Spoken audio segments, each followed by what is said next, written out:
Hi, this is Laura S., and welcome back to another episode of Client Stories with DNAngels. Before I get into my client story, who's Sarah this time, I want to just give a shout out to Helen. Helen A. You guys might know we wear many hats around here, and I was returning voicemails yesterday from our voicemail line, and I left a message for sweet Helen and immediately got a call back. And she's like, "Oh my gosh, I can't believe it's you that you're calling back." And anyway, she is adorable. She watches all of our shows. I just love her. She's great. We were on the phone and texting all day, even today, about some issues. But anyway, so hi Helen, and welcome everyone. So what? Back to my case of Sarah. So what if one simple DNA test could change everything you thought you knew about yourself? Imagine you log into your results and find a name you never seen, a half sibling, a parent you never knew, a family connection, countries you had no idea you were from. All this kept hidden from you your entire life. And that's what happened to Sarah. So let's dive into Sarah's incredible journey. Sarah grew up in a really loving home.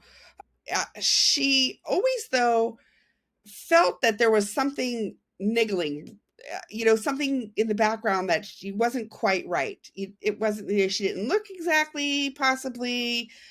I think I hear this commonly from a lot of people who have this kind of issue, that they just kind of knew. They just kind of knew something was off. And she just knew there were missing pieces in her family. So before we get started, if you're rooting for Sarah and she searches for her family, pop a blue heart down below to give her support, because I'm sure she'll be on here reading. Okay, back to Sarah. She, again, loving home. It was wonderful. And she never even thought about doing a DNA test till her and her cousin decided, hey, this would be fun. Let's do this DNA test. We can see, where our grandparents are from. So that is what happened. And it was like super casual, but they both went and, you can log right on to Amazon and get one the next day, essentially. And that's when the truth started to unfold.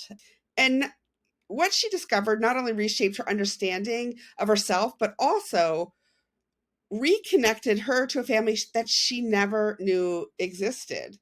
It was quite a ride. So anyway, Sarah, she grew up outside of Chicago, and she believed that she was Irish and German descent.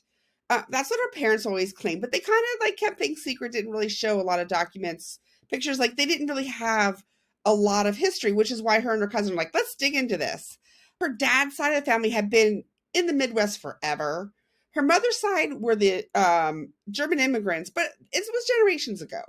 So when she saw her DNA results and they said that she was, instead of Irish and German, it was still German, but she was a lot of Italian and Eastern European.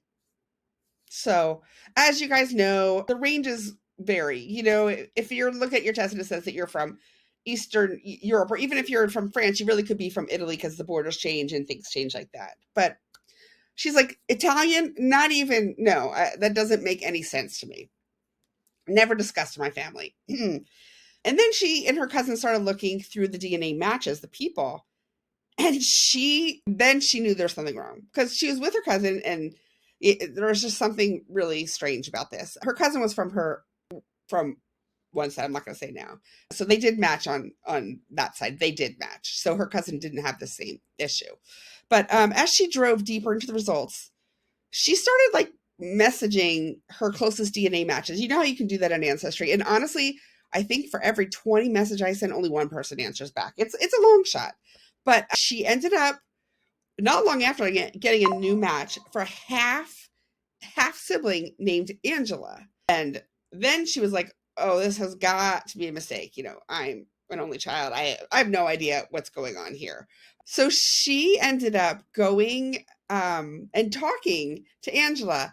And Angela lived in New York, so it wasn't real close. That's a pretty good distance, Chicago to New York. And Angela said, I'm looking for my biological father. I was conceived via sperm donation. Wow. Sarah's like, what? First she's like, was my dad a sperm donor? What's going on here? But the DNA didn't match. Then it became obvious Sarah's biological father was not the man, her birth certificate father. It was not the man who raised her. She felt like the ground was pulled out from under her. Now, I haven't experienced this personally, I deal with people a lot who have had this, but I mean, I just can't even imagine. It just rocks you to the core. She's like, are my grandparents not my grandparents? Are my cousins not my cousins? It was it was hard. She had her dad. She loved him, admired him. He tucked her into bed every night, read her stories. How could he not be her biological father and she not know? Did her mom know? Why had no one ever told her? Excuse me, I'm coughing. So this is when Sarah came to us, DNAngels. I was assigned as her angel, and we started digging in. And Italian matches are a little bit more difficult because there's not as many people from in Italy. They don't do it as much, so we don't have as much of like a database to pull from. But we ended up being able to track it down to a man named Vincent Romano. So that was good. Vincent didn't live in Chicago, so it was a little bit confusing. We ended up finding him, good old social media, and he was a doctor. And he's about the same age. Like he was a little bit younger than her mom, but so then we started digging into it. The two girls, Sarah and Angela, started researching, helping me, which was amazing. And it ends up he was a medical student. Surprise. Not a surprise. I've had a lot of medical students, oddly enough, turn up to be donors. Now, if you guys are about my age, you remember back in the 80s, when I was in college, there were sperm banks all over. People were selling their plasma and their sperm just to make beer money. No idea these poor, men, I mean, I don't want to say poor men, but they had no idea what was happening. And even if a sperm bank said this is confidential, they had no idea that 30, 40 years, whatever down the line, we could just do a quick DNA test and find out who you are. So they had no idea everything that'd be unleashed in the future. In order to get some more matches, often we download your DNA from Ancestry and upload it to the free sites, which are GEDmatch, Family Tree DNA, and MyHeritage. It can't hurt to like fish in a bigger pond to get more matches. And lo and behold, we found another half sibling. And so that was James. So now we've got 3 half siblings, Sarah, Angela, and James. and he lived across the country, not even near them. So now we have like all the way across the country this donations. It ended up kind of being a quest of the 3 of them. They were smart people. They really wanted to figure out what to do. So they started to connect with others. And there is a network beginning to start now. But Sarah's real dilemma, besides you finding all these new siblings, which was exciting for her after she got over the initial part, she was excited to have someone else to share this information with. She hasn't told her parents yet, remind you. So she decided to move forward with this information and reach out to her mom, hoping for honesty. But she was met with some resistance. Her mom denied everything, denied at first. And then she finally did admit that she and Sarah's father did struggle with infertility, and they had turned to an anonymous sperm donor. But the 2 of them vowed never to tell Sarah. You remember back in the day that they figured if we don't tell her, she'll never know.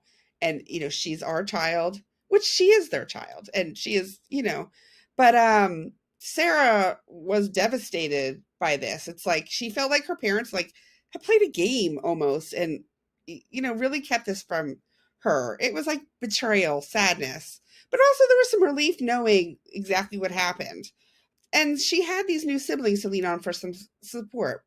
She ended up developing a pretty close relationship with them as they decided to like take on this and find out where else they've gotten.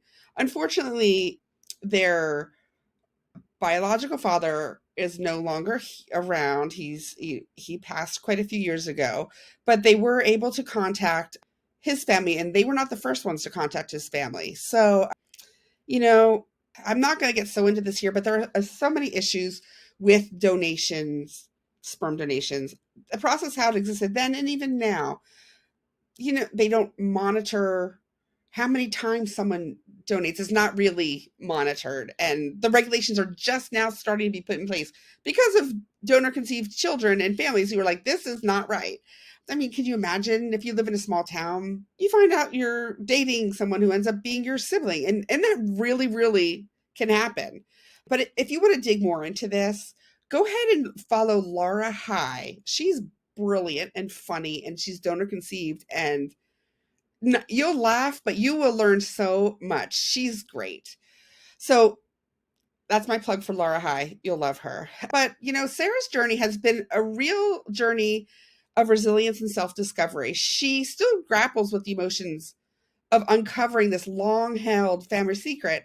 She really feels that's a betrayal to her, but she's working on that issue. But she's really grateful, A, to know the truth, and B, that she has these new connections. And her parents are really trying to work on this. They are seeing counseling and it's all being worked at. But, with the help of DNAngels, she's been able to piece together her biological story and understand where she came from. And we were able to get information on her biological father's family from his extended family. So that is something that's very important for all of us. All right, if you're inspired by her story and want to cheer her on as she manages this, leave a blue heart in the comments below. Thanks. Until next episode.